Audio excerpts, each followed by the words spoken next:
Hello again, everyone. Hopefully you all did well on that first exam. If your first unit score was all in, if you haven't checked that, you should. Hopefully I've gotten them all done by now, but I can't guarantee that I'll be finished by the time you watch this. Anyway, this week we're moving into our second unit. I'll say this is my favorite unit of the semester.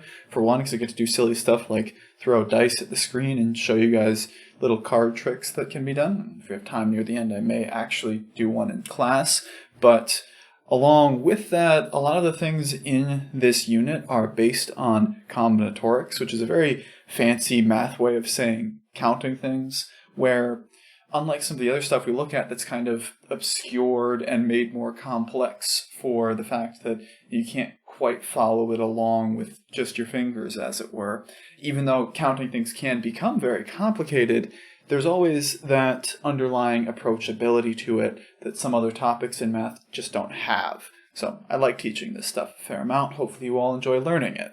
Anyway, this week we're moving on with our first couple sections of Chapter 3, 3.1, and 3.2, where 3.1 is a basic introduction to probabilities, where we're going to be looking at some of those basic definitions in terms of things like the fundamental counting principle, complementary events, and just the basic parts that we have for working with these things. And then in 3.2, we're going to be looking at things like conditional probability and how we handle multiplication. That is, we're going to be looking at situations where we want to define probabilities for multiple events happening at the same time. That occurs in terms of multiplication, whether or not these events are independent or dependent. We'll talk about what that means, as well as conditioning, which is where we look at whether or not one event directly affects another.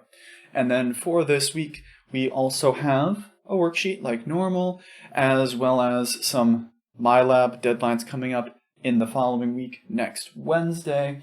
And then for next Monday, we have our pre-assessment along with our first challenge problem. I'm not going to put these into the announcements here too often because they're extra credit, but because it's the first one, I do want to remind you that it's there and it's a chance for you to get some extra points. And also, the problems that I put in there sometimes are a little bit more thoughtful and a little bit more open-ended than I normally put on exams or homework things. So it gives some of you liberal arts people a chance to flex muscles that you might not get to very often in this class.